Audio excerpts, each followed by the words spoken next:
Hi everyone, today I'm going to show you how I'm going to be colouring this little floral image from Secret Garden. This is from Johanna Basford's Secret Garden, as I said, and I'm colouring this page. I'll just zoom out a little bit, you'll be able to see, in all sorts of different colours, and I thought I would just show you how I'm going to be colouring in this particular one here. Now what I'm doing with these is, you might be able to see here, is that I'm picking one particular colour, doing a few different shades of it, and also making the centre look a little bit like a gemstone. And I thought it would be fun just to show you what I'm doing with this one, because I have to say with these pages I wasn't quite sure how to approach them because they don't look like real flowers. I'm just going to start colouring. I'm using Polychromos, Faber Castell Polychromos, and this is the Permanent Green Olive, which is number 167. So I'm just going to start colouring while I'm chatting to you. I do need to sharpen this though, but anyway, so I wasn't sure because I often look at if I see a flower or an animal or something like that that Johanna's got in her book, I will have a look at a picture online and use that to guide me in how to colour it. But these are obviously not based on real flowers. They look quite different, so I was a little bit stuck. So I thought you guys might feel a little bit stuck. So if I showed you what I've been doing, it might just give you a few clues and ideas for when you do this page, whether you do it in the mini Secret Garden or the larger one. So see what I'm doing to start with. These sort of loopy shapes. I'm doing a darker colour here at the bottom, and then just slowly reducing the pressure on the pencil, so as I come up I'm reducing the number of layers so that I have a little white gap at the top. And I'm doing the same for all of these on this one.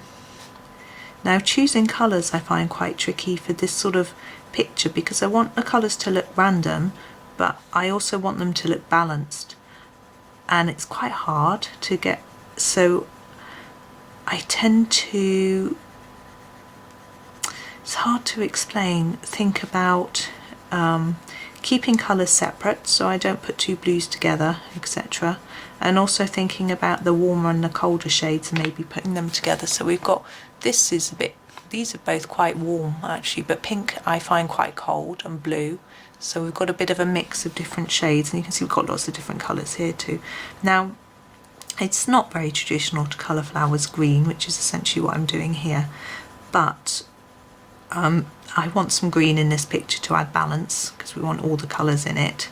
And there's no leaves, which is quite unusual for Johanna's pictures, no leaves. So I like green, I want to get some green in. I find green's a lovely warm colour, most shades of green. The ones that got more blue in are a little bit more cold, but the ones that are more yellowy seem more warm. So what I'm going to do is, for consistency through this shape, I'm going to do the same on all of the loopy bits. I don't know what else to call them, loopy bits. I don't know if that sounds good or bad, but you can see I'm just doing exactly the same. So a harder pressure and more layers of colour here, and then less as I come towards the middle part. And here we go.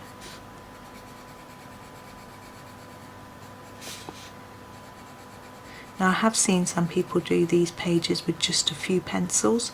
Often in colouring groups and things you get a challenge where you might just be allowed to use one colour, but not necessarily one pencil, or maybe just 3 pencils and you can choose what colours and that sort of thing. And a limited colour palette can be a nice thing to do. It saves you having to worry about what colour you're having to do for every bit, and so it can actually speed up the colouring process quite a bit. It can be more challenging because you have to shade more if you want to get more contrast across the page. So I find it's a really good thing to do, great fun, and I've tried it with all sorts of different colours. I've even done grayscale ones where I've actually just used a normal HB pencil, and that was quite fun as well. So that's another way to approach this page with just limited colours. and it would be a lot, as I said, be quicker, because you wouldn't keep having to think, now what colour am I going to do next, what am I going to do, you know, what will work, what won't work, that sort of thing. So so that can be a fun approach.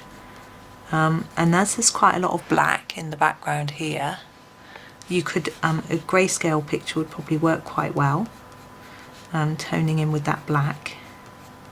But of course, if you don't like the black, you could always paint over that in a different colour, using like a paint pen. I would recommend. I can't paint, so I just use a pen.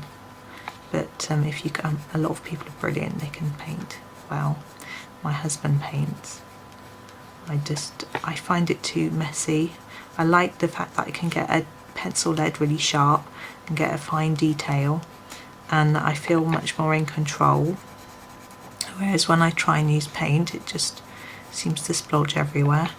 And I don't know about you, when I was at school and we were painting, we used to use powder paint, and I would mix up this absolutely gorgeous colour, slop it on my page, and then find that I had a tiny bit where I'd run out and I couldn't make the colour again, so I made one slightly as close to it as I could, but I'd have to go over the whole thing again because it would look odd because of that little bit that I'd missed. And then it would happen again and again, and I'd end up with thick paint that would crack off the page once it dried, and I just got so frustrated with the whole thing. I don't know why I just didn't make more, a huge quantity of colour, but I never seem to be able to judge it quite right.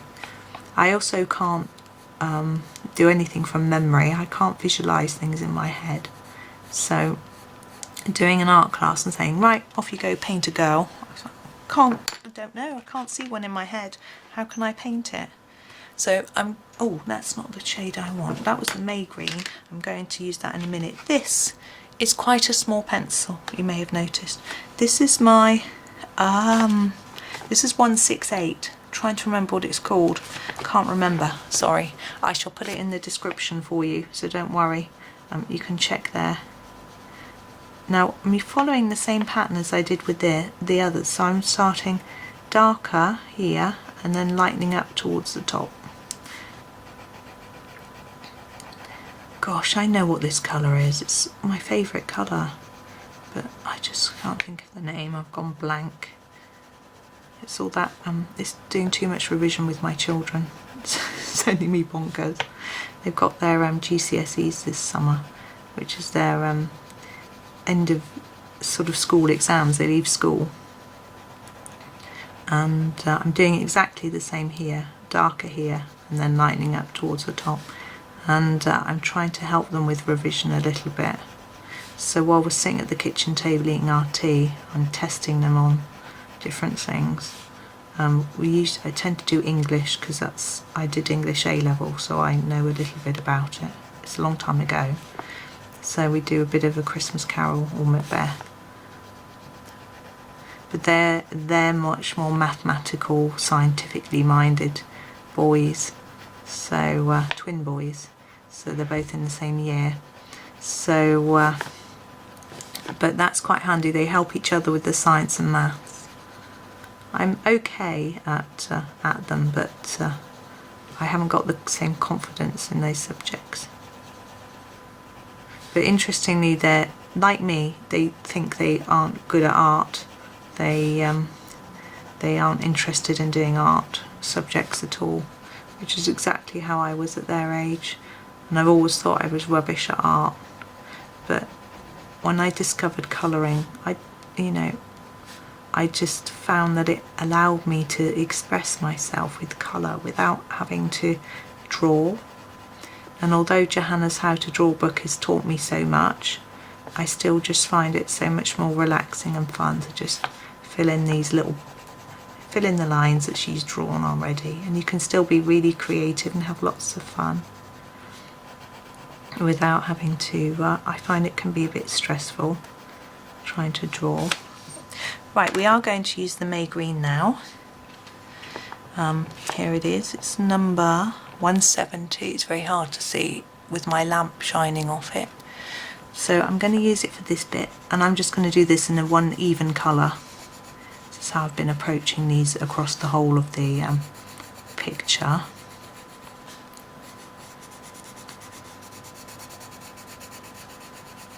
All the way around. And now we've got this edge bit to do, and I'm going to do this with the same sort of shading.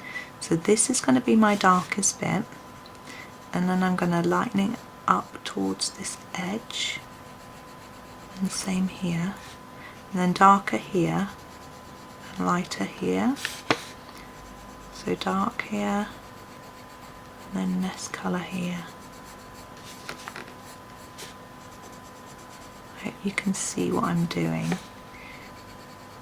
And it just adds some texture and interest to the whole shape. If we can, we could just put down the colour in one block, and I find that extremely relaxing and fun to do, and I do sometimes just do that, especially if I just kind of in a bad mood, just push some colour onto the paper. But I find having some light and shade within the colour makes it look more interesting, and I find it makes it more interesting for me to colour as well, because I'm trying something a bit different. So we're coming towards the end of this bit, and the centre bit is going to be our sort of gemstone sort of effect, and I'll show you how to do that. I find these really good fun. So I start off with my darkest colour. Now across this whole page I've done my darkest part on this side and my lightest part on this side. That is, I'm just thinking that it would be, the light would fall in the same way across every one. Now of course it doesn't work with the rest of it because the light's falling here, but I'm not worrying about that. It's all a bit of a fantasy picture anyway. Sorry, I haven't told you what I'm doing. The Permanent Green Olive, this is the darkest colour we use, 167. See, if you haven't got polychromos, just use 3 shades of green. And I've started off dark, and I'm going to lighten across. So I don't want it to be this same dark shade across the whole thing. I want to leave some white. I want to make sure that this side is actually really quite dark, so I'm going to layer over it a few times, and that then we gently blend it out. So just reduce the layers. You can see I'm doing this sort of rounded movement to try and even out the tone here. There we go. And then I'm going to take my next one. Sorry, I've got to wipe my nose, it wants to drip. Which is this one that I can't remember what it was. This is number 168. I've got another one. I will replace this eventually. But I'm quite happy using very short pencils. You can see I'm going over nearly all of it, but not that very edge. Yeah, I'm quite happy using really short pencils. They used to give me such cramp. If I was trying to do a large area with this, it would. And I have got pencil extenders which you can use. I can show you them, maybe you'll be interested. So you see what I'm doing? I'm gently bringing that colour across just a little bit. And we're going to go in with the May Green and just finish off. But I'm still going to leave it quite light here. So I'm just going to overlap it a little bit, and it'll just help it all to blend together a little bit more. Now take your time when you're doing this. It takes practice to get a nice blend across the whole thing, but it's worth it.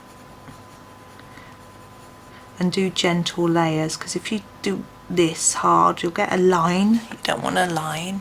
Now I'm happy with that, so I was going to show you a pencil extender, but I can't find one handy. Oh, here they are.